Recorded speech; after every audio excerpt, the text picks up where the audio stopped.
kabar pemirsa? Kembali Anda menyaksikan acara mingguan dunia kita produksi VOA bersama kami, saya Ariadna Budianto. Dan saya Rifan Dwi Astono, dan kali ini kami bawakan dari sebuah monumen yang spesial, yaitu MLK atau Martin Luther King Jr. Memorial. Ini ada di kota Washington DC. Ya. Dan kenapa kita ada di sini, Nek? Karena pada paruh pertama bulan Desember ini, tepatnya pada tanggal 10 Desember, itu kita merayakan Hari Hak Asasi Manusia Sedunia. Ya, ini adalah hari yang memang diperingati oleh seluruh masyarakat di seluruh dunia karena berdekatan juga dengan ulang tahun dari ditelurkannya Universal Declaration of Human Rights ya, tanggal 10 Desember tahun 48. Iya, betul. Ini adalah sebuah deklarasi internasional yang menjamin hak asasi dimanapun orang berada, bukan hanya hak untuk bisa menikmati atau bisa bebas untuk berkegiatan, berpendapat, dan lain sebagainya. Betul. Tapi juga yang saya prihatin ini karena pandemi dan banyak orang yang kehilangan pekerjaan.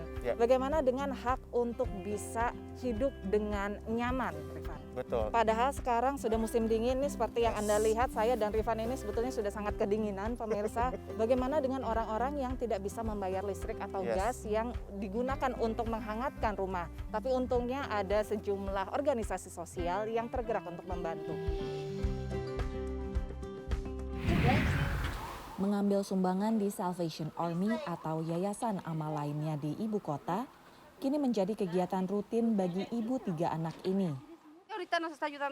Right now it's helping us a lot because we don't have means to buy jackets, boots, so we come here and they give them to us. Koki asal Meksiko ini kena PHK saat restoran tempatnya bekerja harus tutup akibat pandemi.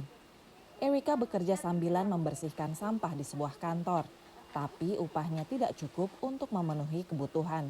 I used to earn $13 an hour in my day job. Now I earn $16.10 an hour, but only work 4 hours, so I can feel the difference.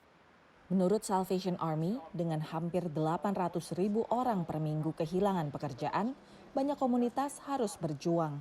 We are a rich country, but people is here also in the United States don't have food, don't have place to go out of pandemic because no job is available. And people is suffering right now. Dengan berkurangnya penghasilan, banyak yang tidak bisa membayar listrik, gas, dan air. Menurut Lembaga Advokasi Energi untuk Rakyat, tunggakan menumpuk hingga 24 miliar dolar. Warga yang tidak mendapat keringanan beresiko tinggi terputus layanan untuk penghangat rumah pada musim dingin ini. Berbagai lembaga sosial berupaya keras membantu, antara lain dengan menyalurkan mantel. The largest percentage of code drives that happen every year are employee engagement code drives. So many companies are still working remotely. So right now, we are down by 56% of code drives that were happening at this time last year. Menurut Child and Family Network Centers, lembaga nirlaba yang menyediakan pendidikan gratis bagi anak prasekolah di Alexandria, Virginia, bukan hanya mantel yang dibutuhkan. Usually we would serve about 15% of families with things like rental assistance or different opportunities to access food and supplies and internet. But now we see that just growing up so much that so many people need those additional services. Jika cuaca dingin memperparah krisis kesehatan di AS, seperti yang telah diprediksi oleh para peneliti, maka kondisi makin merisaukan. Itulah yang ditakutkan chef ini. The truth is that the restaurant's numbers are down. People don't want to go out, especially now that we again have to close at 8 p.m. At 9, we stopped selling alcohol, so it's had a very negative impact. Sampai virus bisa terkendali, Esau mengaku tidak berharap banyak. Pasrah menghadapi cobaan berikutnya selama musim dingin ini. Dari Washington DC, VOA. Dari Washington DC kita beralih ke tempat yang agak jauh, ini reservasi Indian atau suku asli Amerika. Betul sekali. Nah, ini ada cerita di mana sekelompok atau komunitas warga suku asli Amerika ini, khususnya yang perempuan, itu ternyata memiliki kecenderungan untuk selalu mendapatkan perlakuan-perlakuan kekerasan, misalnya penculikan, pemerkosaan, bahkan sampai KDRT. Betul. Nah, krisis ini sedang diupayakan untuk bisa lebih banyak orang aware terhadap krisis ini lewat sebuah dokumenter yang isinya adalah memberdayakan para perempuan muda suku asli Amerika dengan tinju. All you hear, I've taught how to defend yourself. What would you do if someone grabs you? Fight back. Fight back, because why? So you don't get stolen? Di klub tinju di reservasi suku asli Amerika Blackfeet di Browning, Montana, Frank Kipp melatih perempuan-perempuan muda dan dewasa bela diri untuk menghadapi epidemi penculikan dan pembunuhan perempuan suku asli Amerika. Salah satu korban adalah Ashley Loring Heavy Runner yang hilang Juni 2017. Pencarian tanpa henti yang dilakukan komunitas dan kakaknya, Kimberly Loring, menginspirasi Kristen Lappas untuk membuat film dokumenter berjudul Blackfeet Boxing Not Invisible. It was people grieving, it was, people putting her wanted poster, the missing person posters up all over the reservation. You can't talk about missing people without also addressing drug and alcohol abuse, domestic violence, child abduction, human trafficking. There's all these social problems. Donna, putri Frank, dibesarkan di sasana tinju sang ayah. Ia telah mengikuti kompetisi tinju dan tahu seperti apa rasanya menjadi perempuan yang tinggal di area reservasi terpencil 2 jam dari kota besar manapun. We're in a small area and sometimes men prey on you. Older men, sometimes we have people come here and they don't even live here, because it's a tourist stop. It's literally been generations and generations of women being treated, indigenous women being treated this way on the reservation. From the outside people, the white man, from the men in their own community. Sebagai mantan pengawas masa percobaan reservasi Blackfeet, Frank sering menyaksikan anak-anak berjuang di tengah lingkungan yang disfungsional. It's talked a lot of kids out of suicide, created programs for kids we had vehicle accidents and we were losing kids bi-monthly. There is no place for young people to go and hang out in a productive environment except for Frank's gym. He's changing the mindset of the young women on the reservation to feel empowered, to feel confident. Namun, reservasi pun tak luput dampak pandemi, hingga Frank terpaksa menutup sasana tinjunya. For most kids, it's kind of hard because we know they want to get back into the gym. Dari Browning, Montana, VOA. Kita sekarang istirahat dulu pemirsa, jangan kemana-mana, tetap di Dunia Kita.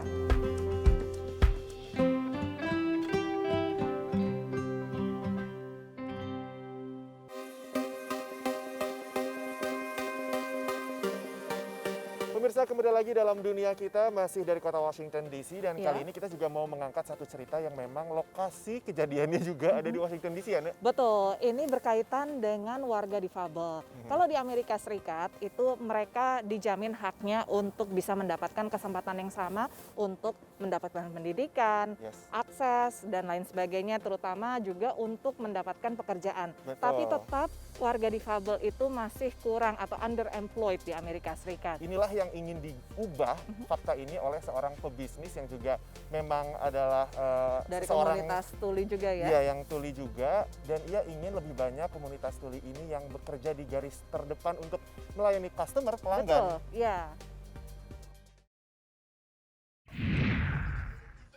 Tidak seperti restoran pizza umumnya yang hiruk-pikuk, Mozzeria sunyi. Ini karena staf dan pemiliknya menggunakan bahasa isyarat.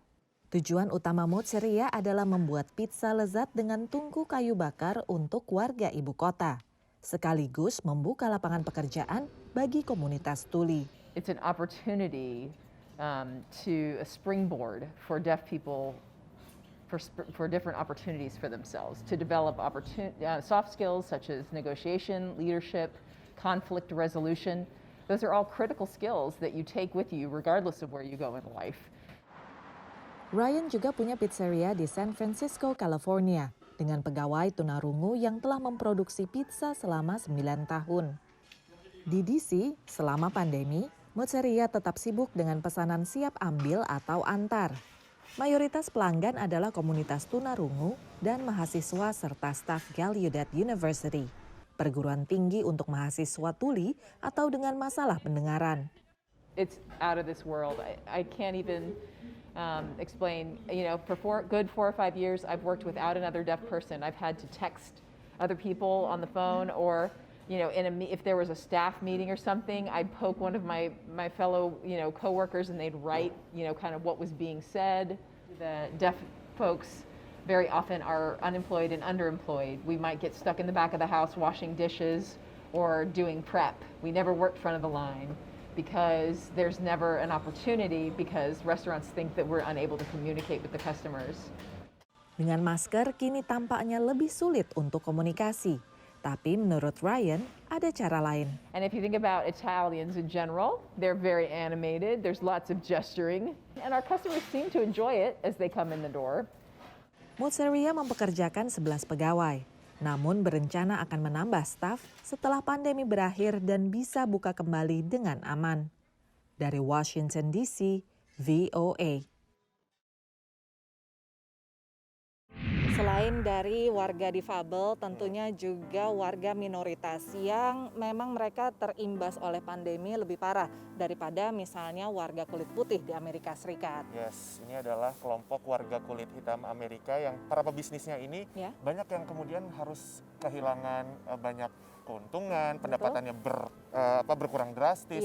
Nah, mereka ini berusaha untuk bisa survive aja udah susah karena ya itu dananya nggak ada. Nah, tapi ada sejumlah inisiatif yang tidak hanya dilakukan oleh komunitas lokal, tapi juga oleh para pebisnis raksasa ya, maksudnya bisnis yang lebih besar. Ini salah satu bentuk mungkin CSR ya, atau community service ya bagi perusahaan ini. Kita saksikan pemirsa contohnya. Mannequin Madness adalah salah satu bisnis warga kulit hitam penerima Resilience Funds, dana hibah dari Auckland African American Chamber of Commerce untuk membantu bisnis bertahan. Kamar dagang ini memberikan bantuan kepada sekitar 150 bisnis warga kulit hitam di Oakland, California dengan variasi nilai antara $2.500 hingga $10.000. Mannequin Madness menggunakan bantuan $10.000, sekitar 141 juta rupiah, untuk membuat sejumlah layanan baru seperti studio foto. I only had enough to kind of just pay payroll for a couple of more months. Now that we have some new initiatives, we have other revenue streams coming in, and that's what's helping to keep things up. Perancang dan pengusaha garmen Igwehi James menerima $5.000 yang dipakai untuk menjual gaun dan hiasan kepala di berbagai festival dan konferensi sebelum dibatalkan akibat pandemi.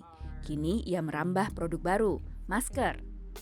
There are opportunities that are presented that we don't often qualify for. So oftentimes we have to turn to our neighbor and turn to people within our community to assist us, to help us. And so in a sense, that's what this Resiliency Fund has been for a lot of us business owners.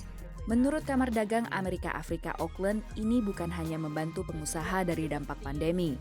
Sepanjang sejarah, banyak pebisnis kulit hitam di AS sulit mendapatkan pinjaman bank.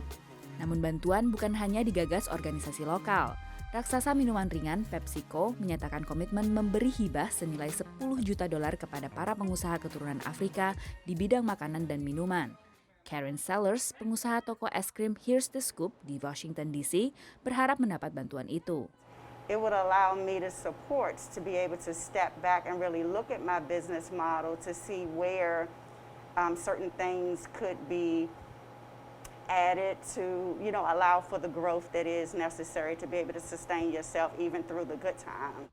PepsiCo bekerja sama dengan Liga Urban Nasional Amerika dan program akselerasi restoran kulit hitam untuk menyediakan tidak hanya modal, tapi juga pelatihan, mentoring, dan kegiatan pengembangan bisnis lainnya.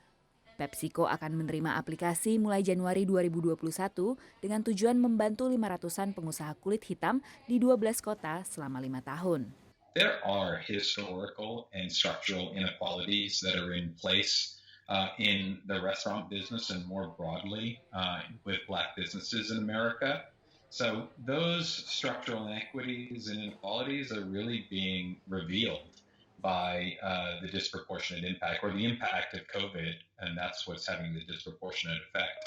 Menurut Virginia Ali, pemilik restoran ikonik ibu kota Ben's Chili Bowl, inilah saat yang krusial. I think it's part of our culture. We've been a part of this city for 62 years right here at Ben's, and it's important to keep those restaurants going. It's part of the community. So when this is all over, we still want those restaurants here to support our communities. Sekitar 40% bisnis milik warga kulit hitam telah tutup akibat pandemi. Bagi komunitas kulit hitam dan minoritas lainnya, berbagai inisiatif bantuan bukan hanya sekedar akan melanggengkan bisnis, tapi juga menjaga ragam budaya Amerika Serikat. Dari Oakland, California dan Washington DC, VOA. Ya pemirsa, setelah liputan tadi kita istirahat lagi, tapi nanti kami akan kembali sambil menjawab pertanyaan pemirsa. Nah, siapa nih kira-kira pemirsa yang pertanyaannya dijawab pada episode kali ini? Nah, kalau penasaran, ya? Tentunya tetaplah di Dunia Kita.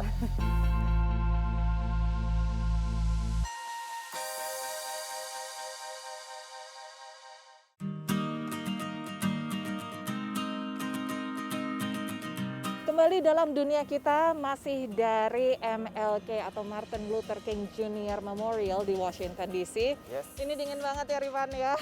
Makanya nggak ada orang di sekitar kita. Biasanya kan ini rame. Yes. Ini sekarang udah kayak berapa ya? 4 derajat Celcius, mungkin 0 ya. Mungkin 0 feels realnya ya. Tapi matahari. Memang ini suasananya juga sepi, bukan cuma karena dingin, tapi juga karena pandemi. Betul sih. ya. Ini juga memang kalau ngomongin pandemi, ini lekat dengan yang namanya isu kesehatan mental. Karena di tengah segala himpitan, krisis ekonomi, kesehatan masyarakat, banyak orang yang kemudian jadi merasa stres, terkungkung, nggak bisa ketemu depresi. Dengan orang, betul. Dan lagi pula kalau misalnya di Amerika ya, atau di belahan bumi barat, itu kan mataharinya jadi semakin berkurang karena musim dingin. Nah, jadi ini merupakan masalah kesehatan mental, itu merupakan masalah yang lekat dengan banyak orang, terutama di saat pandemi ini. Nah, inilah yang ingin diangkat oleh seorang sinias atau pembuat film dokumenter Indonesia yang bermukim di kota Austin, Texas. Dulu goal saya itu pegang piala di Oscar. Meraih piala Oscar memang impian setiap insan film, tak terkecuali diaspora Indonesia asal Bandung yang kini menetap di Austin, Texas. Hi, my name is Lydia Isnanto. I'm the producer, director, DP, cinematographer of This Is Me short film, and also I wrote this story together with my co-writer Doug Hansen. This Is Me adalah film pendek kedua yang diproduksi Lydia Isnanto setelah pindah ke Amerika tahun 2016. Sebelumnya, arsitek lulusan Universitas Tarumanegara, Jakarta ini bekerja dan merintis bisnis videografi, fotografi selama 10 tahun di Singapura. Nah, disitulah saya mulai ngutak-ngatik kamera. Dulu kerjainnya banyakan wedding, korporat. This Is Me diproduksi Lydia saat menempuh pendidikan di Austin School of Film. Jadi This Is Me itu kan it's a story dari cerita dari seorang CEO ya. So she is a very strong woman kan. Tapi di balik her strength itu there is a lot of voices kan yang dia hear. Voices itu represent dia punya struggle. I believe kita itu dalam satu point in our life pasti ada mental health problem. Movie ini tuh sebenarnya menceritakan gimana there is so power in the acceptance. Film ini telah memperoleh lebih dari 20 penghargaan dan nominasi. Penghargaan terakhir diperoleh dari WorldFest Houston International Film Festival, festival film independen terlama ketiga di Amerika Utara yang diikuti lebih dari 70 negara. Keberhasilan Lydia ini tak lepas dari peran suaminya, Doug Hansen, yang mendukungnya untuk menyalurkan kecintaan dan mengejar mimpi sebagai pembuat film. As long as I've known her, which, you know, it's always been her passion to be able to make film, but this was kind of one of her first big productions. Yeah, I wanted to be there to support her for that, so I was very, very proud of her. For now, I can say even though it doesn't make money, it still satisfy me for making an impact in people's life, in people's heart, in society. Cita-cita Lydia adalah membuat film berdurasi 5 menit ini menjadi sebuah film panjang dan tentunya memeluk piala Oscar. Dari Washington DC, Zulfian Bakar dan Nia Iman Santoso, VOA.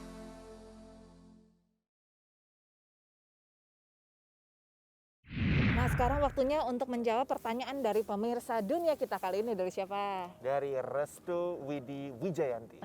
Halo. Hai VOA, aku Restu Widi Wijayanti. Aku mau nanya, seberapa aman sih tinggal di Amerika dan mengapa Amerika masih melegalkan kepemilikan senjata api? Padahal banyak banget kasus yang sudah menewaskan banyak orang karena penembakan massal.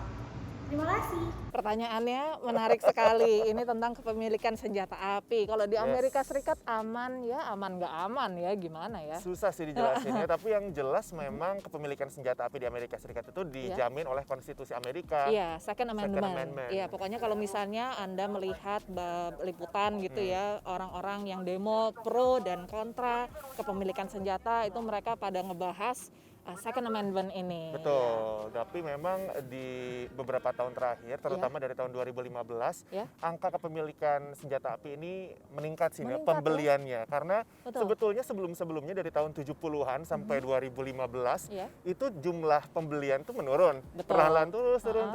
Tapi lalu terus meningkat. Apalagi ini pas juga, pandemi. Betul, ini juga menarik nih. Kenapa justru malah ketika pandemi gun sales itu meningkat? Memang kalau misalnya dari segala penelitian yang kita lihat itu tidak secara gamblang menyatakan ini karena orang-orang pada takut kehabisan stok gitu, atau apa, enggak. Tapi memang di bulan Agustus 2020 sendiri aja jumlah penjualan senjata api di Amerika itu jumlahnya sama dengan total penjualan sepanjang tahun 2019. Jadi sesignifikan itu. Waduh, dan memang menurut penelitian dari Pew Research Center dengan Harvard dan Northeastern University, sekitar 40% dari dewasa di Amerika Serikat mengaku memiliki senjata api atau tinggal di rumah dengan anggota keluarga atau anggota rumah yang punya senjata api. Jadi bisa dibayangkan banyak juga ya Rifan ya. Banyak banget, dan ini perdebatannya memang sengit ya. Apalagi sebetulnya antara kelompok lobby gitu ya yang sangat lekat dengan pemerintah, dan juga di Amerika Serikat itu tidak ada peraturan federal atau peraturan yang berlaku nasional untuk registrasi kepemilikan senjata api ya Rifan ya. Jadi agak sulit untuk mendeteksi. Ada beberapa negara bagian yang mewajibkan itu, atau bahkan bukan di negara bagian tapi di tingkat Pemda ya, di tingkat yang lebih lokal lagi. Ya semoga menjawab ya Restu ya. Ini isu yang agak sulit untuk dijawab tapi fakta-faktanya ya begitu tadi. Betul. Ya, nah sekarang sudah tidak terasa 30 menit kita udah nemenin pemirsa dalam dunia kita kali ini. Kita juga udah kedinginan ya Rifan ya. Udah dari tadi ngomongnya aja salah-salah mulu. Pamit dulu ya. Betul, kita akan kembali lagi minggu depan tentunya, tapi jangan lupa kalau misalnya teman-teman ingin menyaksikan lagi dunia kita ataupun program-program VOA lainnya, langsung masuk ke situs kami di www.voaindonesia.com atau ke YouTube channel kami di VOA Indonesia. Dan juga menjadi sahabat kami di media sosial ya Rifan. Dan juga kalau misalnya punya pertanyaan seperti Restu tadi, langsung aja layangkan via DM juga boleh ya ke Instagram @voaindonesia atau Instagram saya @anabudianto atau Instagram Rifan @rifanduino. Iya, seperti yang tertera di layar. Dari Washington DC kami undur diri, saya Ariadna Budianto. Saya Rifan Dwi Astono. Sampai ketemu lagi. Bye. Dingin banget. Kita pulang.